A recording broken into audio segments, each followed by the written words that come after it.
Hello, good morning students. तो जैसा कि आप लोग जानते हैं, अपन क्या पढ़ रहे थे, अपना बायोलॉजिकल क्लासिफिकेशन का अपना चैप्टर स्टार्ट हो रखा था। सेकंड, जीव जगत का वर्गीकरण अपन पढ़ रहे थे, ठीक है। जिसमें अपन ने क्या पढ़ा था कि जो आर एच व्हीटेकर था, उस आर एच व्हीटेकर ने क्या किया था, आर एच व्हीटेकर ने जो अपनी पंच जगत प्रणाली, एक अपनी पंच जगत प्रणाली दी थी। अपने एनवायरमेंट के अंदर जितने भी प्लांट्स पाए जाते हैं, जितने भी जीव जंतु पाए जाते हैं, विभिन्न प्रकार की जो जातियां पाई जाती हैं, उन सभी की सभी जातियों को, उन सभी के सभी जीवों को क्या किया था, 5 वर्गों में विभाजित किया था, ठीक है। सॉरी, 5 जगतों में विभाजित किया था। अब अगर अपन बात करें वो 5 जगत कौन कौन से थे, तो जिसमें अपना Monera, protista, fungi, Plantae and Animalia, ठीक है। जिसमें अपन ने 2 जो जगत थे अपने वो कंप्लीट कर लिए थे, मोनेरा एंड प्रोटिस्टा। आज अपन जिसके ऊपर डिस्कस करेंगे वो 3rd नंबर का कौन सा होगा, फंजाई, कवक के बारे में अपन पढ़ेंगे, ठीक है।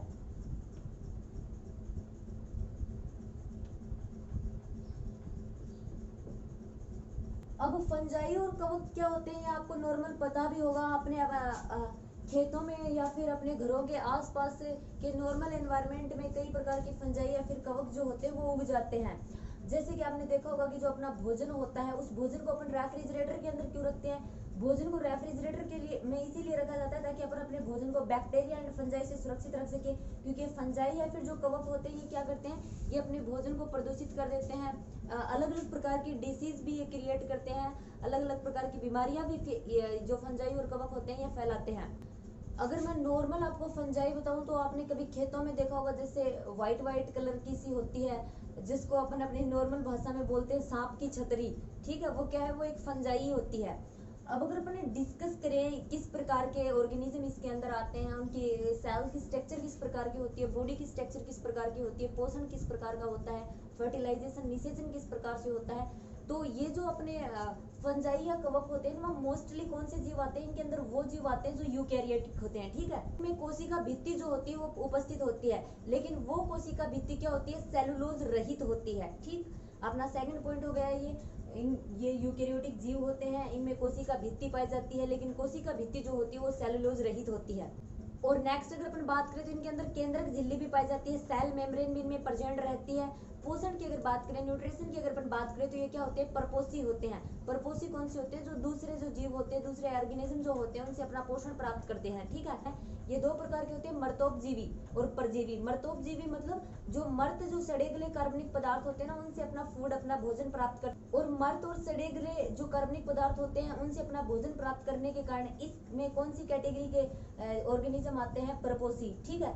कुछ परजीवी भी होते हैं जो दूसरे जीवों में, दूसरे जीवों के ऑर्गन्स पर रहते हैं और अपना फूड, अपना भोजन प्राप्त करते हैं। अगर अपन फर्टिलाइजेशन की बात करें, इनके अंदर निषेचन की बात करें तो इनमें क्या होता है, सेक्सुअल एंड एसेक्सुअल दोनों प्रकार का रिप्रोडक्शन पाया जाता है। मतलब ये लैंगिक जनन भी करते हैं और अलैंगिक जनन भी होता है इनमें। अगर अपन सेक्सुअल रिप्रोडक्शन, अगर लैंगिक जनन की बात करें तो इनमें क्या होता है, इनमें बीजाणु बनते हैं, ऊसपोरा बेस्कस बीजाणु तथा बेसिडियम बीजाणु जो होते हैं उनके द्वारा इनमें क्या होता है, उनके द्वारा इनके अंदर लैंगिक जनन पाया जाता है। सेक्सुअल रिप्रोडक्शन की प्रोसेस इनमें कंप्लीट होती है। और ये जो बीजाणु इनके अंदर बनते हैं, ये बीजाणु सुस्पष्ट संरचनाओं में बनते हैं। उन संरचनाओं को क्या बोला जाता है, उन संरचनाओं को फलनकाय कहते हैं। अब अपना जो ये सेक्सुअल रिप्रोडक्शन होता है, लैंगिक चक्र जो इनमें होता है, ये अलग अलग प्रकार से होता है। ये 3 अगर अपन फंजाई की अगर अपन बात करें तो ये 3 सोपानों में कंप्लीट होता है। फर्स्ट अगर अपन बात करें तो इनमें क्या होता है, प्लाज्मोगेमी। छोटी छोटी डेफिनेशंस आती है यहाँ से, क्या होता है कि प्लाज्मोगेमी क्या होता है पूछ लेंगे, जो सेक्सुअल रिप्रोडक्शन से संबंधित है। तो प्लाज्मोगेमी क्या होता है, जो युग्मक बनते हैं, मतलब ऑर्गेनिज्म होते हैं, जीव जो होते हैं उनमें युग्मक बनते हैं। युग्मक बनने की प्रोसेस जब अपन मानव में पढ़ते हैं तो युग्मक, आपने शुक्राणु और अंडाणु का नाम सुना होगा, उनमें भी युग्मक बनते हैं, ठीक है। इनमें भी चल और अचल युग्मक होते हैं। चल युग्मक कौन से होते हैं, जिनमें गति पाई जाती है। अचल युग्मक कौन से होते हैं, जिनमें गति नहीं पाई जाती। अगर अपन मेल एंड फीमेल अपनी बात करें मानव के अंदर, तो मानव के अंदर क्या होता है, जो शुक्राणु होते हैं वो क्या होते हैं, स्पर्म जो होते हैं वो चल होते हैं, एंड जो अंडाणु होते हैं वो अचल होते हैं। इसी प्रकार से इनमें भी होता है, चल और अचल युग्मक होते हैं। उन चल और अचल युग्मकों के आपस में प्रोटोप्लाज्म जब संलयित होते हैं, प्रोटोप्लाज्म जब आपस में मिल जाते हैं, तो उस प्रोसेस को क्या बोला जाता है, उस प्रोसेस को प्लेज्मोगेमी बोला जाता है, ठीक है। क्या बोलेंगे उसको अपन, प्लेज्मोगेमी।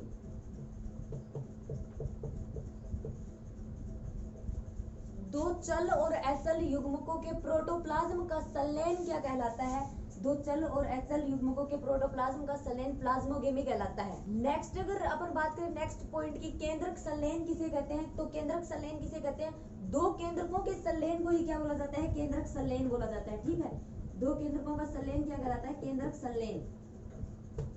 जब सेक्सुअल रिप्रोडक्शन होगा तो दो कवक तंतु एक दूसरे के पास आएंगे, गुणित्व जब उनके बीच में उन दोनों कवक तंतुओं के बीच में संलयन होगा तो संलयन के तुरंत बाद क्या होगा, एक द्विगुणित कोशिका का फॉर्मेशन होगा। और ये द्विगुणित कोशिका का जो गुण होता है ये कुछ कवकों में पाया जाता है, कुछ अलग प्रकार के कवक होते हैं, जैसे फॉर एग्जाम्पल के लिए एसिकोमाइसीटीज।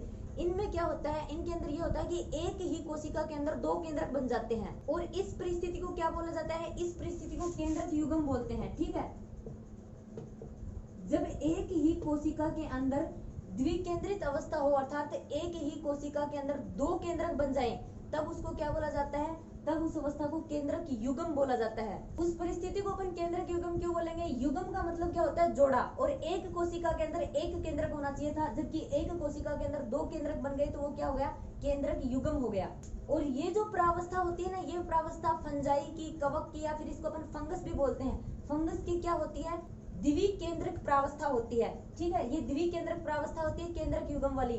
कुछ मतलब फंजाई कुछ फंगस में ही पाई जाती है ये प्रावस्था कि एक ही कोशिका के अंदर दो केंद्रक बनते हैं, जिसे द्विकेंद्रिक प्रावस्था बोला जाता है। और दो केंद्रक बनना क्या कहलाता है, केंद्रक युग्म कहलाता है, क्योंकि एक कोशिका के अंदर दो केंद्रकों का जोड़ा हो गया। स्टूडेंट्स, ये तो हो गया इसका नॉर्मल इंट्रोडक्शन फंजाई और कवक का, जिसमें अपन ने डिस्कस किया है कि इसकी स्ट्रक्चर किस प्रकार की होती है, किस प्रकार से रिप्रोडक्शन होता है, इनमें जनन किस प्रकार से होता है, पोषण किस प्रकार से कंप्लीट करते हैं ये, एंड बॉडी की स्ट्रक्चर किस प्रकार से होती है। नेक्स्ट अपन डिस्कस करेंगे कि इसको कुछ वर्गों में विभाजित किया गया है, उन वर्गों की अपन स्टडी करेंगे कि उन वर्गों में किस प्रकार के ऑर्गेनिज्म आते हैं, क्या क्या उसकी स्ट्रक्चर होती है, किस प्रकार के एनवायरनमेंट में वो रहते हैं। तो सबसे पहले अपन डिस्कस करेंगे फाइकोमाइसीटीज के ऊपर। ठीक है, सबसे पहले कौन सा वर्ग आएगा, फाइकोमाइसीटीज।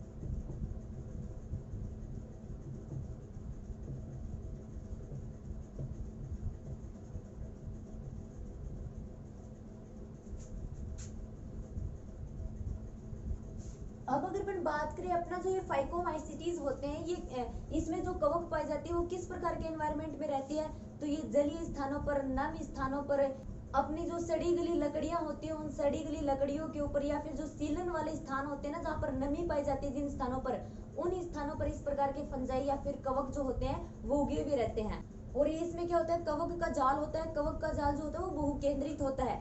अगर अपन इनमें जनन की बात करें कि फाइकोमाइसीटीज की जो ऑर्गेनिज्म होते हैं उनमें किस प्रकार से जनन होता है, तो अलैंगिक जनन की जो प्रोसेस होती है या फिर एसेक्सुअल जो रिप्रोडक्शन होता है इनके अंदर किस प्रकार से संपन्न होता है, ये जो ऑर्गेनिज्म होते हैं या फिर इस प्रकार के वर्ग में जो जितने भी फंजाई या फिर जितने भी कवक पाए जाते हैं उनमें क्या बनते हैं, बीजाणु बनते हैं, स्पोर्स बनते हैं। तो चल और एचल बीजाणुओं के द्वारा इनमें क्या होता है, एसेक्सुअल रिप्रोडक्शन होता है। इसके अलावा अगर हम सेक्सुअल रिप्रोडक्शन की बात करें तो इनमें क्या होता है, इनके अंदर युग्मकों का संलयन भी होता है। ठीक है, जब युग्मकों का संलयन होता है तो समान आकार के, जब समान आकार के युग्मक होते हैं तो उस परिस्थिति को क्या बोला जाता है, उसको अपन समयुग्मता बोलते हैं, तथा भिन्न आकृति के होते हैं तो उसको क्या बोला जाता है, विषम युग्मकी, या फिर उसको अपन विषम युग्मकी या फिर अपन उसको असम युग्मकी भी बोल सकते हैं।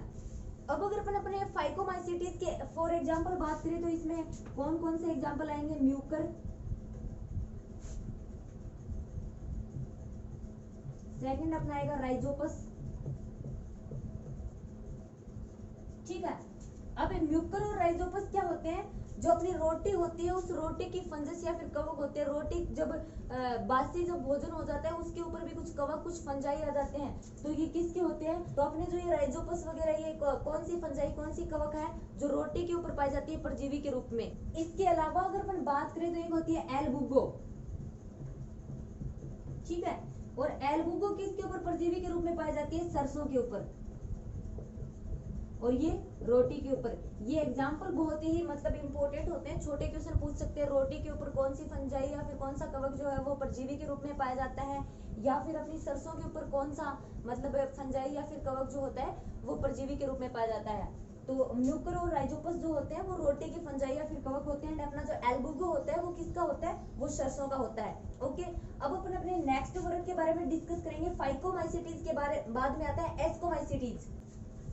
तो सेकंड अपन देखेंगे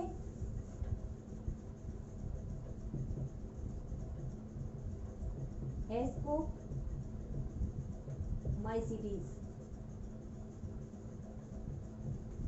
अब अपने जो ये एस्कोमाइसीटीज होते हैं, एस्कोमाइसीटीज को अपन क्या बोलते हैं, इनको थैली फंजाई भी बोला जाता है, नॉर्मल भाषा में क्या बोलते हैं, थैली फंजाई। और इसमें क्या होते हैं, एक कोशिकीय एंड बहुकोशिक प्रकार की फंजाई या फिर कवक जो होते हैं वो अपने आते हैं।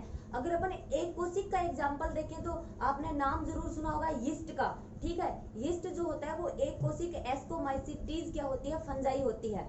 अगर बहुकोशिक में अपन बात करें तो बहुकोशिक का एग्जांपल भी आपने जरूर सुना होगा पेनिसिलियम। पेनिसिलियम जो होता है वो बहुकोशिक एस्कोमाइसीटीज फंजाई या फिर कवक होती है। अगर अपन इनके मतलब पोषण की बात करें तो किस प्रकार की होती है, मर्तोपजीवी होते हैं। और ये जो मर्तोपजीवी क्या होते हैं, परजीवी क्या होते हैं, ये मैंने बार बार बताया है आपको। मर्तोपजीवी वो होते हैं जो मतलब आगे काफी बार नाम सुनने को मिलेगा आपको, क्या होते हैं कि जो मर्त कार्बनिक पदार्थ होते हैं ना उनसे अपना भोजन प्राप्त करते हैं। जैसे कि कोई सड़ा गला पदार्थ हो गया या फिर किसी जीव जंतु की डेड बॉडी होती है तो वहां पर छोटे छोटे बैक्टीरिया से पनपने लगते हैं, या फिर जो अपने ये फंगस होते हैं ये भी पनपने लगती है, वहां से अपना पोषण प्राप्त करते हैं। ये मर्तोपजीवी अपघटक प्रकार के परजीवी के रूप में होते हैं। या तथा समल रागी भी होते हैं। समल रागी मतलब जो पशु विष्टा या फिर पशुओं का जो एक्सक्रिएशन प्रोडक्ट होता है, जो गोबर वगैरह होता है ना उसके ऊपर उगते हैं।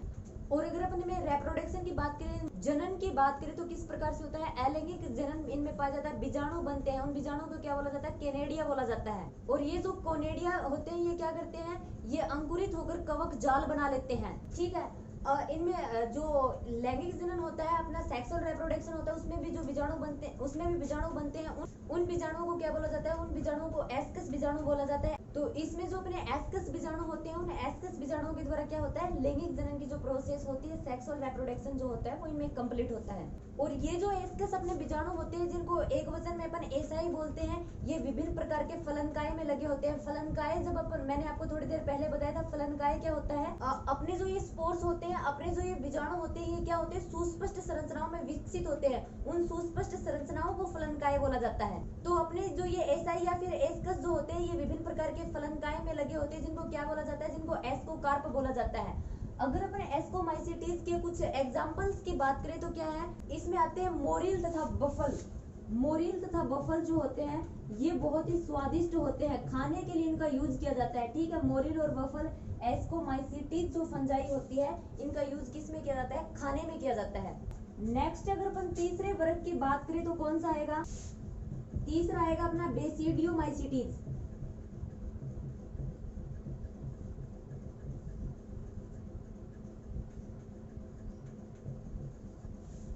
और इस प्रकार के जो फंजाई और कवक होते हैं वो क्या होते हैं, जो लकड़ी के जो लट्ठे से होते हैं उनके ऊपर, या फिर जो सजीव होते हैं या फिर प्लांट्स जो होते हैं उनके ऊपर परजीवी के रूप में स्थित रहते हैं। और ये जो अपनी कवक या फिर फंजाई होती है, इनमें अलैंगिक बीजाणु नहीं बनते हैं, कायिक जनन जरूर होता है। और कायिक जनन कौन सी विधि के द्वारा होता है, कायिक जनन इनमें खंडन विधि के द्वारा होता है।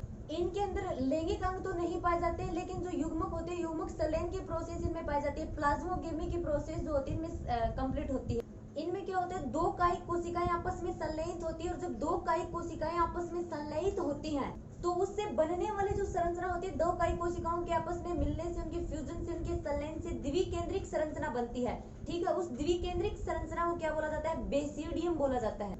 और इस बेसिडियम के अंदर क्या होता है, इस बेसिडियम के अंदर केंद्रक संलयन होता है, मतलब केंद्रक जो होते हैं वो आपस में मिलते हैं, केंद्रकों का फ्यूजन होता है। मियोसिस की जो प्रोसेस होती है वो मियोसिस की प्रोसेस इनमें कंप्लीट होती है। मियोसिस, माइटोसिस, इनके बारे में तो आपने सुना होगा, अर्धसूत्री विभाजन, समसूत्री विभाजन।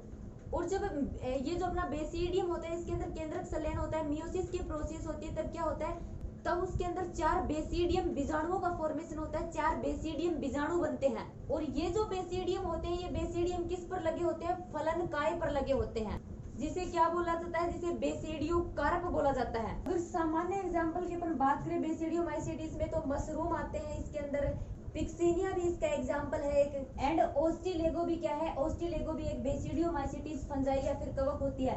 लास्ट एंड फोर्थ पॉइंट पर अपन डिस्कस करेंगे, जो कौन सा है, ड्यूटेरोमाइसीटीज।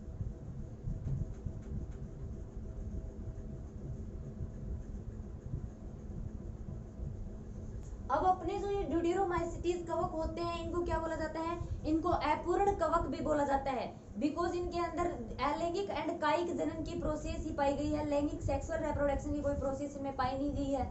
और ये जो अपने ड्यूटेरोमाइसीटीज होते हैं, ये अलैंगिक जनन बीजाणुओं के द्वारा, जिन्हें अपन कैनेडिया बोलते हैं, उन बीजाणुओं को, उन स्पोर्स को, उनके द्वारा इनमें क्या होता है, उस प्रोसेस के द्वारा इनमें एसेक्सुअल रिप्रोडक्शन, अलैंगिक जनन जो होता है इनमें कंप्लीट होता है। अगर अपन पोषण के आधार पर इनमें बात करें तो ये क्या होते हैं, ये मर्दोपजीवी प्रकार के होते हैं एंड परजीवी प्रकार के होते हैं। फॉर एग्जाम्पल की अगर अपन बात करें तो इसमें क्या आते हैं, कोलियोट्राइकम या फिर ट्राइकोडर्मा, ठीक है, ट्राइकोडर्मा और कोलियोट्राइकम क्या है, ड्यूटेरोमाइसीटीज के एग्जाम्पल है। ठीक है स्टूडेंट्स, तो ये 4 मेजर पॉइंट थे जो अपन ने किसके अंदर डिस्कस किए, फंजाई एंड कवक के अंदर डिस्कस किए हैं। ये इसको विभिन्न वर्गों के अंदर विभाजित किया गया है। आज का जो अपना टॉपिक था, इस वीडियो के अंदर अपन ने स्टडी किया फंजाई क्या होते हैं, किस प्रकार का मतलब इनका बॉडी का स्ट्रक्चर होता है, कोशिका भित्ति किस प्रकार की होती है, बॉडी किस प्रकार की होती है, पोषण किस प्रकार का इनमें पाया जाता है। ठीक है, और अपने जो इसके चारों के चारों वर्ग थे उनके बारे में अपन ने डिस्कस किया है। नेक्स्ट जो अपना वीडियो होगा उसके अंदर अपन किसके ऊपर डिस्कस करेंगे, अपना नेक्स्ट जो किंगडम है, अपना नेक्स्ट जगत अपन प्लांटी के ऊपर डिस्कस करेंगे कि प्लांटी में किस प्रकार के ऑर्गेनिज्म आते हैं, उनकी बॉडी की स्ट्रक्चर किस प्रकार की होती है, किस प्रकार से वो अपने जनजीवन को प्रभावित करते हैं।